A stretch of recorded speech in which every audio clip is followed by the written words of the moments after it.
Hello, friends. I am Chevy. Welcome to my shed. How are you doing today? How's life in your world? How's things where you are? I hope everything is going good for you. I hope everything is fantastic.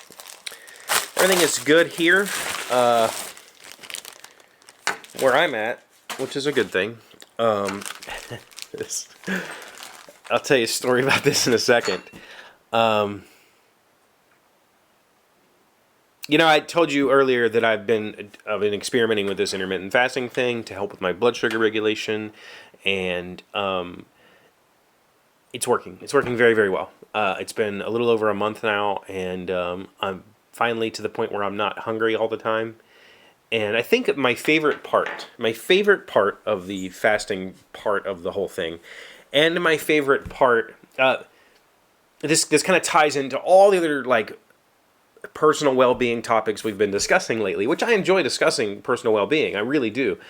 So if you have more thoughts that you want to get out of me about my personal health, my personal well-being, how I take care of myself or don't take care of myself for that matter, ask me in the comments, and I'd love to, keep visiting this topic if it's interesting to you. And it seems to be, I've gotten quite a bit of response, so thank you for that. But my favorite part of the fasting, which also ties into my favorite part of how I deal with feeling mentally not right or feeling physically not right, is discipline. The discipline of fasting, and when I say fasting, I'm not really fasting. Like, to me, a fast is something that you do for, days. So I'm going to take, a 3-week fast or something like that. Not week, 3-day fast. This is more just, not eating like an idiot all day long. Only eat during these 8 hours, which makes sense to me. Okay, that makes sense. And I would assume that if we were kind of a hunter-gatherer society, there would basically be no eating.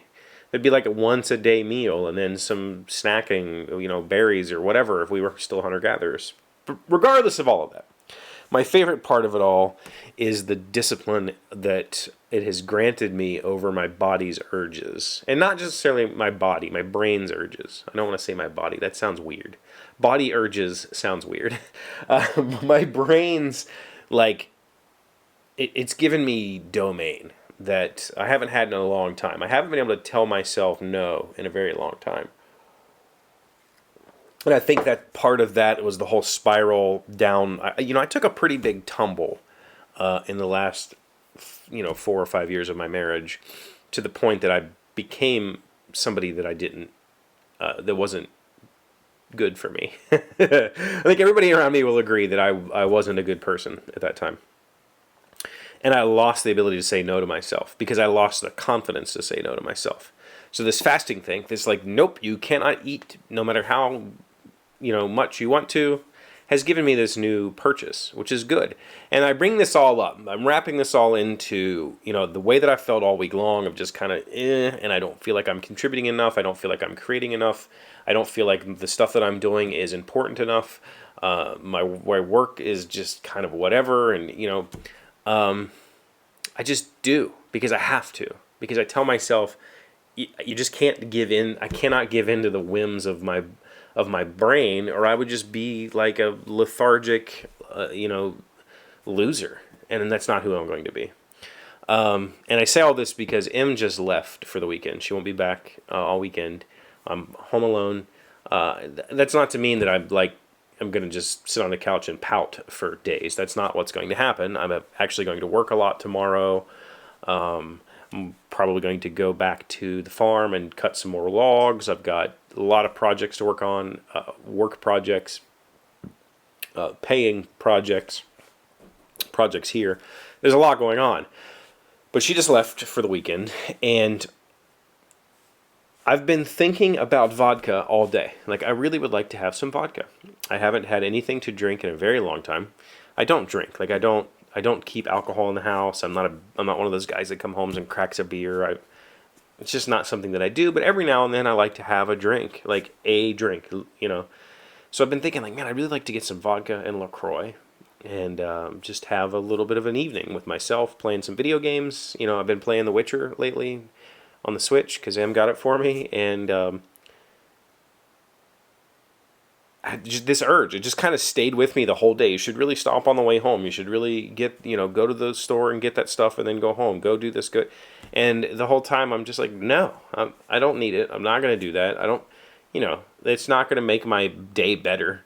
It's not, but it's this craving. It's this weird craving. I don't know why. Like I just said, I don't drink on it's probably been,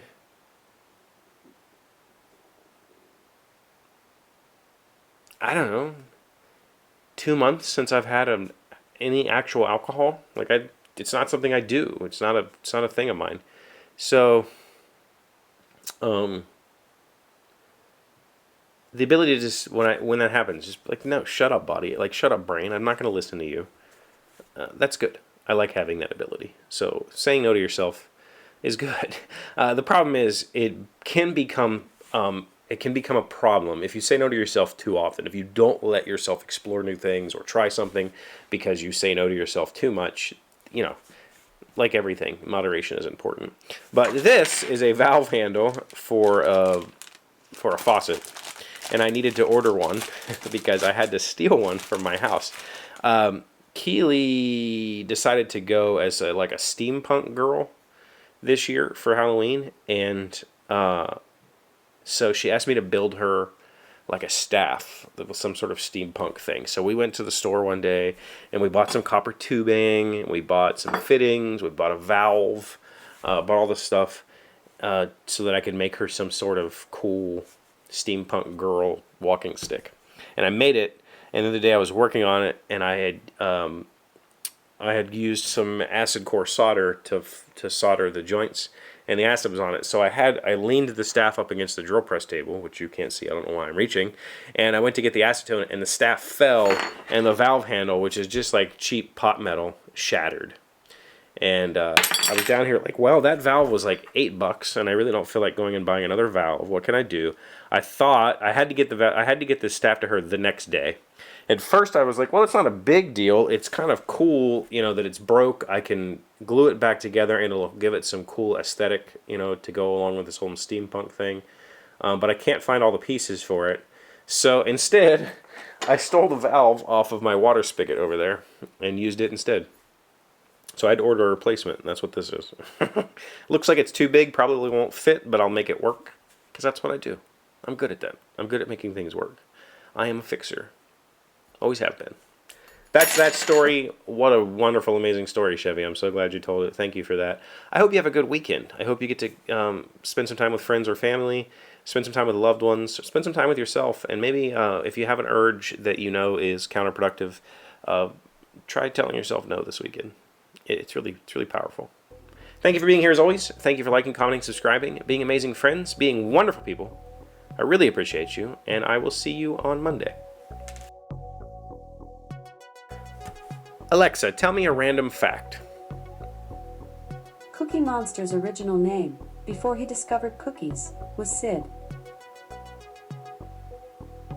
Is that real? Is that an actual fact? Sid? That's... Isn't that the kid from Toy Story?